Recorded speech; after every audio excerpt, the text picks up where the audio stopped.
This is a WCPO 9 News special from Gun Violence to Solutions.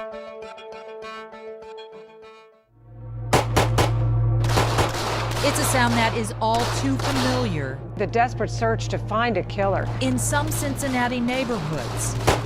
All of this has unfolded from Avondale to over the Rhine, where violence has a sinister ability to steal what's most precious. Another life was lost to senseless gun violence. And foment the kind of fear. We need more police on the street to keep the kids safe. That holds folks hostage in their own homes. Horrific and tragic that we have this much violence.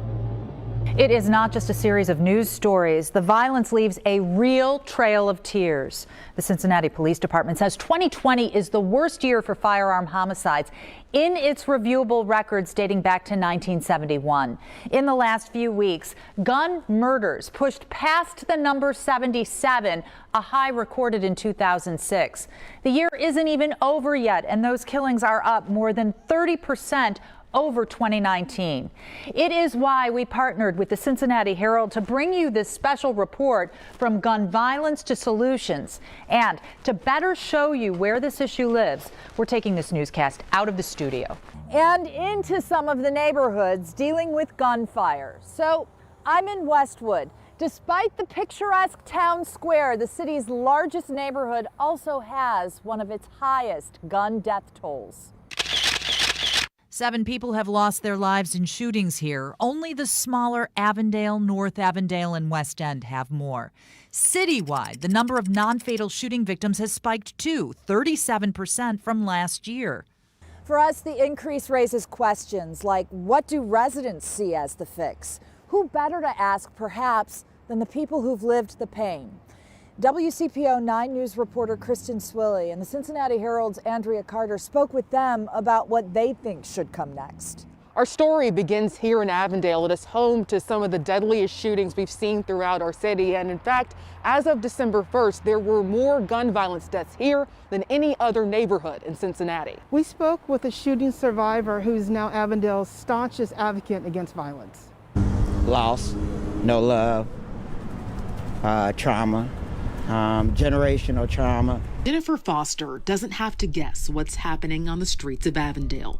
7 years ago, she lived it. In 2013, actually, right in this spot is where I received my gunshot wound. Foster was an innocent bystander sitting outside her building when a car pulled up and bullets started flying. She walked our crew and our partners at the Cincinnati Herald through that painful and transformational night. I remember sitting down and I remember seeing the guy come out the sunroof of the car. And when he started shooting, I actually thought that I had made it in the house, because the normal reaction being in an area like this is run. You want to get out of the line of fire. She was shot in the left leg and is now on the path toward making her neighborhood safer. And I wasn't going to lay down and just say, okay, what's going on with the violence in the community? I'm going to do something about it. She's played a key role in multiple programs designed to improve the quality of life here, and even joined Avondale's Community Council. I had to do my part. But her most important role may be as a mother-like figure in this neighborhood's village. We have to be more active in the community. We have turned a blind eye, and to a lot of the things that's going on. And there just need to be more role models. And while Foster believes she is making progress, William Franklin feels frozen in time. Not much has changed. Still don't know anything. Still don't have any answers. In July of 2019, his 14-year-old son, Cameron, was shot and killed in Price Hill. No arrest has been made. Apparently everybody doesn't know nothing and wasn't there. And that's the aggravating part. In the year and a half since Cameron's death, Franklin has worked with local activists on a plan to address the uptick in shootings, one that includes more funding for things like after-school programs. But he's still waiting on something concrete. We can be better as a city with this. We can be the city that decides, hey, enough's enough. With Andrea Carter, Kristen Swilley, WCPO 9 News. Part of their story took Kristen and Andrea here to Price Hill. This is another gun violence hotspot in Cincinnati. In 2020, East Price Hill has been among the 10 most violent neighborhoods if you use the 5 people who lost their lives to the pull of a trigger here as the primary metric. I spoke with Cincinnati's top cop about it. He told me there's no single answer and gave a range of reasons, including the sheer number of guns in America that makes them easily accessible. According to the Brookings Institute, guns outnumber people in the United States. There are 400 million firearms in circulation for a population of about 330 million. The chief also says the pandemic has caused anxiety, hampered community connection, and created additional hardship like job loss, all fueling this year's shooting spike. Other cities have seen similar violent upticks, but it runs deeper than COVID. Here's more of our conversation with the chief. The amount of guns and how they are coming into the community is of grave concern. Are they stolen? I believe the majority are stolen. But there are also a very large number of that are legally purchased, and they're passed on to individuals that are not legally allowed to possess a firearm. How are we getting tough on that? You know, one of the things that we're doing is our partnership with the U.S. Attorney's Office, charging some of these individuals federally. Because just to be quite honest, we've not been very effective in state court with this. We need greater consequences for people that are possessing illegal guns. When they're in possession of a gun illegally, they're using these firearms to commit felonious assaults or homicides. We need to be as tough on that as we are possibly able, and pursuing them federally is an effective way to do that. We also talked about what the chief, in his decades of experience policing, sees as the root cause of gun violence. The root causes really lie in the social conditions of our neighborhoods. I think gun violence is just basically a symptom of a greater disease, and poverty is really that disease. The chief isn't the only one who named poverty and lack of opportunity as significant symptoms in the disease that is gun violence. I'd like you to meet Calvin Ivory. He grew up right here in Kennedy Heights. This is young Calvin. He says when he was a kid, his father wasn't really there. It's one of the things that made his childhood in Kennedy Heights tough. Started, young, making bad decisions and being in the wrong environments, making wrong decisions, drug dealing and things of that nature. He says carrying a gun went with the work, so that's what he did for a decade or more. Why? For protection, to protect myself, the environment you in. You be scared, you don't know what's gonna happen. It's unpredictable, living that lifestyle. He says he never actually used his weapon. But did you worry that you could be the victim of gun violence? All the time. All the time. Why? Because I was seeing it happen all the time around me, in front of me, to people I was real close with. And it was a constant, living that life. A lot of people won't get it unless they grew up in those environments. Like, we grew up in environments where you have less opportunities to succeed and thrive, and if you're in that environment as a young child growing up in that environment, and that's all you know, it's become something that you're used to. Calvin was walking a dangerous path, but we're not done with his story. How did he walk away from the weaponized world around him when others don't? The answer, his answer, when we continue our look at gun violence. This is a WCPO 9 News special from Gun Violence to Solutions. We cannot devote a whole newscast to gun violence without talking about policing. It has been the subject of much discussion since one very high-profile national case that's difficult to replay, but essential to the bigger story. When George Floyd died after a Minneapolis officer put his knee into his neck, protesters across the country called to defund police. Is that demand at odds, though, with Cincinnati's shooting spike and a desire for safer neighborhoods? Kristen Swilley, Andrea Carter, and I spoke with people who live in some of the hot spots about what they want. I walked the streets of East Price Hill where people were split on a vision for law enforcement in their neighborhood. While many wanted more officers on the streets to cut down on violent and petty crime, others worried about becoming over-policed. Avondale is a community where strangers will ask you if you're being safe as you walk through. It's a neighborhood slowly redeveloping itself. People are tired.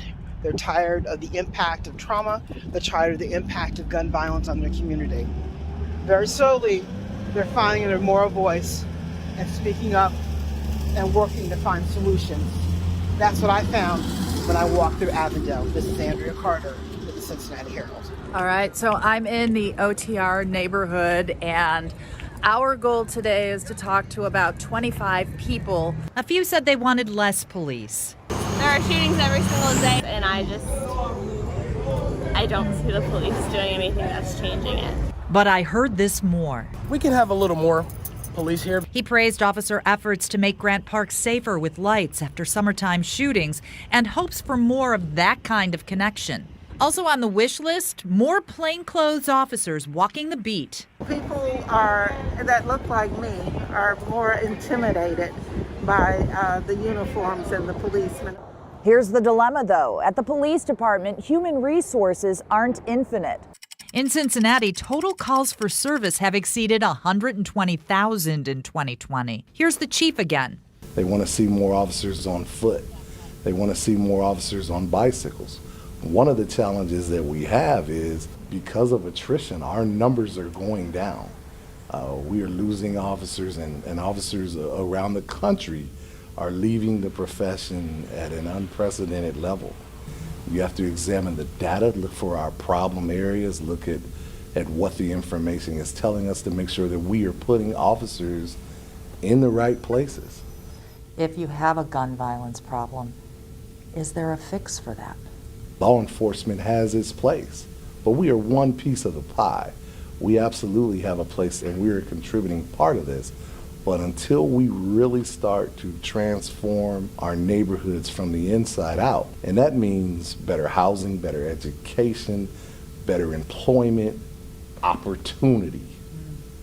Those are the things that will reduce crime long term and transform neighborhoods. You know, the fix is partnerships. And we heard that when we walked the neighborhoods. So teaming up to tackle the gun violence problem. I take a look at one critical police partnership when we return.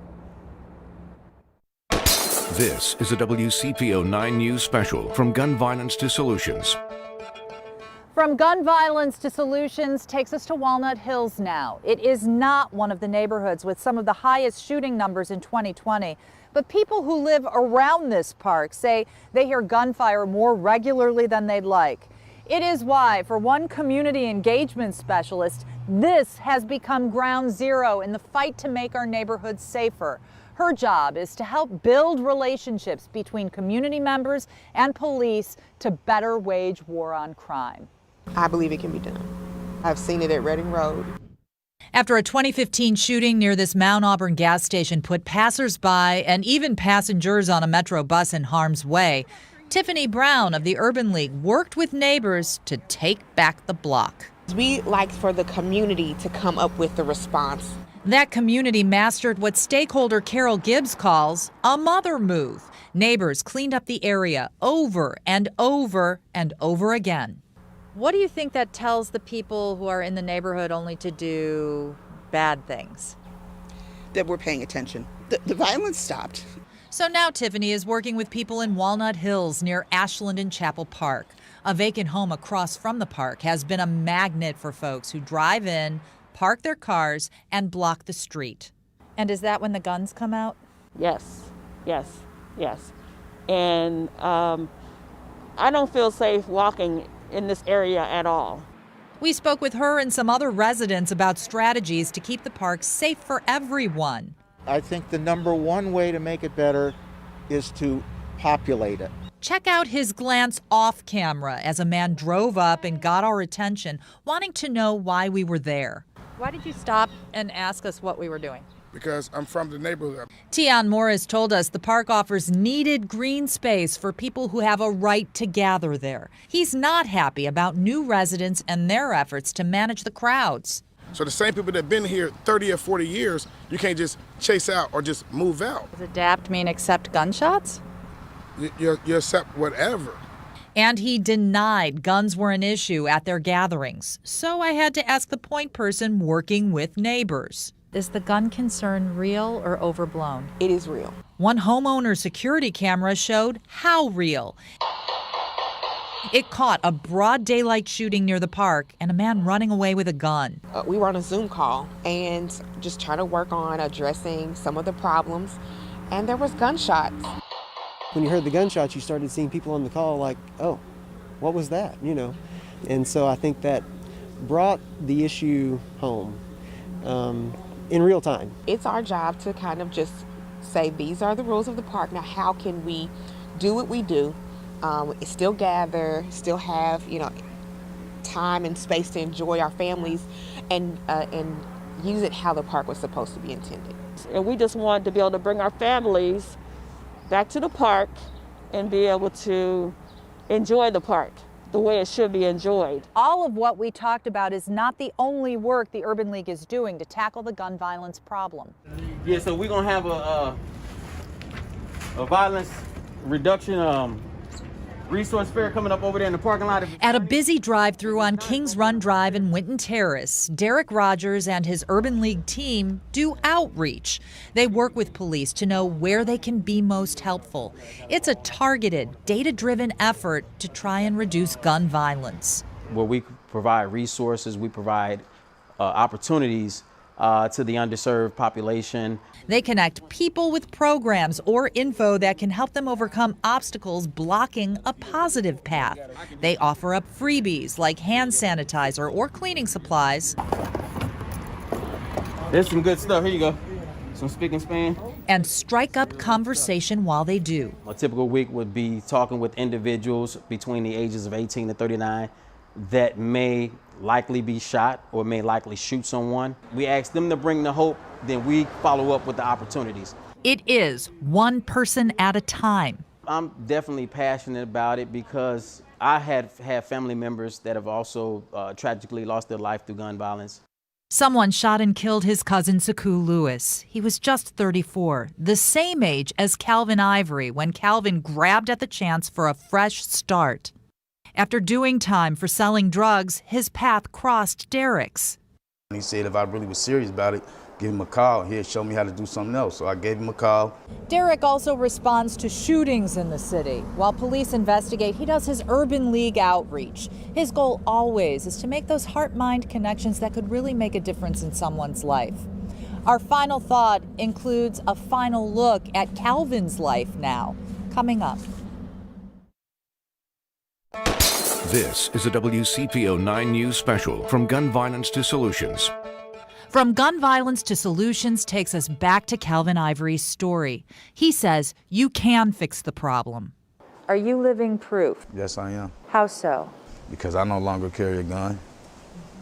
I wasn't a part of that life, but with the opportunities I got and on my own, I don't need that anymore.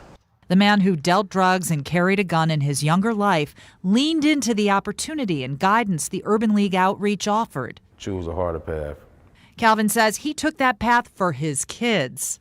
And they see me doing the right thing, and that's all that matters to me. In fact, he named his janitorial service DCJ for Dasani, Chastity, and Jalicia. Family pictures show a father with his children. The reality could have been darker if Calvin had not chosen another way. So you saying I still got like a 2-3 week wait?